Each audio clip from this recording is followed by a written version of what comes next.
Hello everyone, this is Kriti Sharma from Arya College of Engineering and IT, Kukas, Jaipur. Today we are going to discuss the topic learning principles from the subject Performance Management and Retention Strategies, MBA 4th semester. So first of all, the concept of learning. Learning is a process that is the combination of knowledge, skills and attitudes. And what are the different methods through which you can learn? These can be through training, through experience, by reading books or novels, by observing the behaviors of other people, and by discussing the things with each other. You can also learn through the electronic media. Also you can learn through internet, by doing experiments, and by facing the new challenges. You can also learn through the traveling and exploration. The most important tool in learning is the training and development. Learning is not a one-time activity, means you cannot specify the time duration for the learning period, means you cannot learn in the specific year or a specific month. It is a continuous process. Learning is also an important source of motivation, stimulation and job satisfaction. Now the definition of learning. Learning is defined as any relatively permanent change in behavior that occurs as a result of practice and experience. So it is a permanent change when some people or some employee learn from other, or when he is going to discuss the things with each other and learn from them.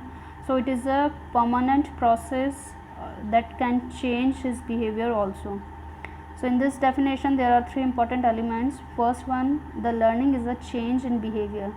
So this change can be in a better form or it can be a worse form. It depends on from which you are learning. So it can be in a better way or it can be in a worse way. It is a change that take place through practice or experience, but changes due to growth or maturation are not learning. This change in behavior must be relatively permanent and it must be last a fairly long time. So as we all know, the learning process is permanent and it is for your lifetime process. Now the difference between training, development, education and learning. So first of all, the training is in the training process the specific thing is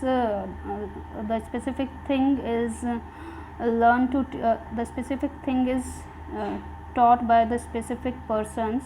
It can be in the form of classrooms or through induction programs or through the technical education. Development. The development is concerned with the broader subject matter of a conceptual or theoretical nature and the development of personal attitudes. So development mostly emphasis on the attitudes of a specific person.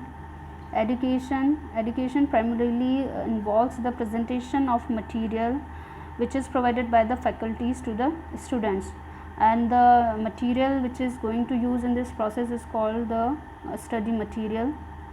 The learning is the process of acquiring knowledge or skills through study, experience or teaching process. So these are the differentiation between training, development, education and learning.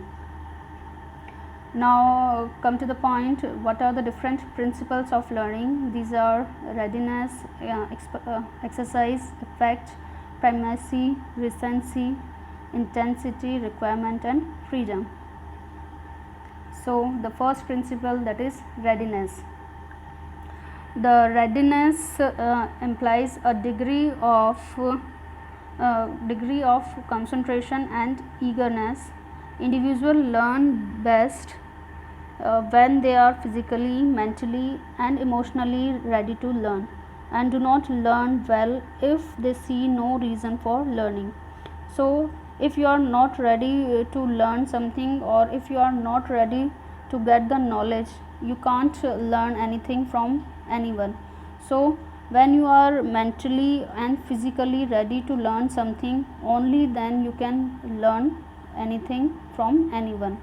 And if you are physically and mentally not ready to learn something, no one can teach you. So getting students ready to learn, creating interest by showing the value of the subject matter, and providing continuous mental and physical challenge is usually the responsibility of the instructor. The next principle is exercise. The principle of exercise states that those things most often repeated are best remembered.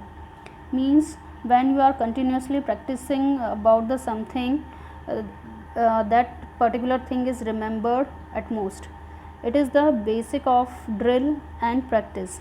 It has been proven that students learn best and retain information longer when they have meaningful practice and repetition.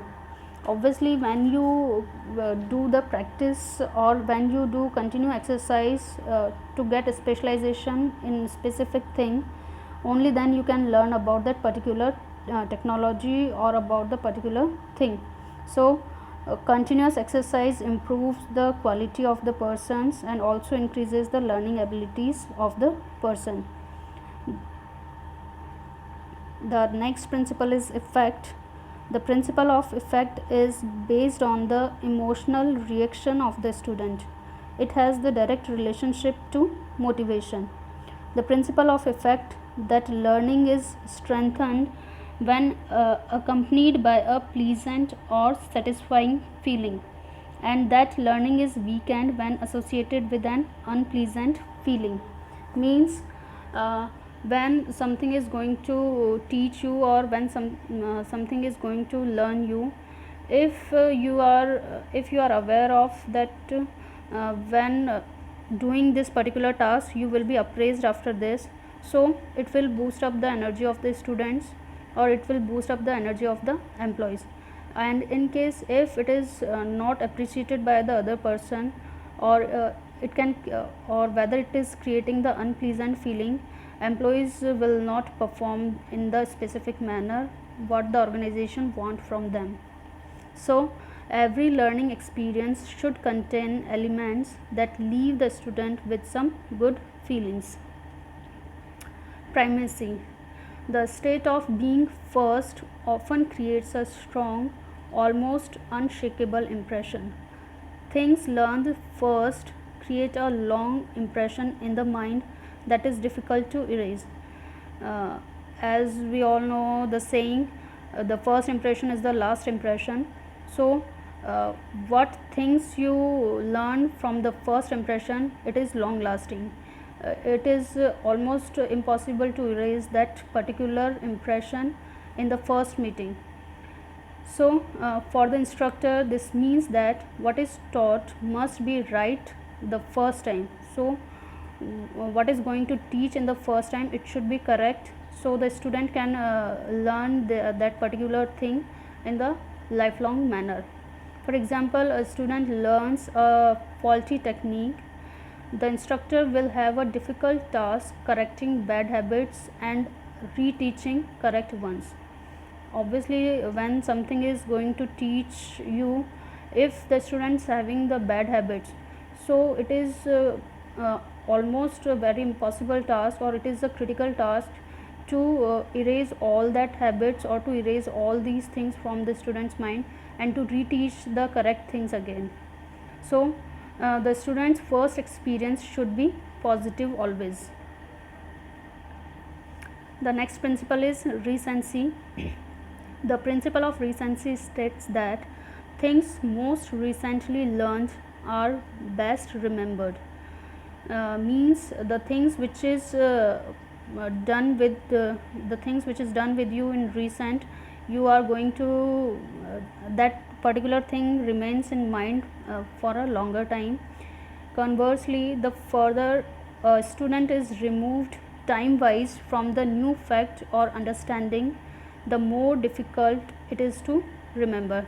For example, it is fairly easy to recall a contact number that is dialed recently a few minutes ago, but it is usually impossible to recall a new number dialed last week. Means what you have done recently, that is in your mind, and what you have done in past 4 or 5 days before, it is not possible to recall that thing very easily. So recency is the principle of learning. Next is intensity. The principle of intensity implies that a student will learn from the real thing than from the substitute. For example, a student can get more understanding and appreciation of a movie by watching it than by the reading of script.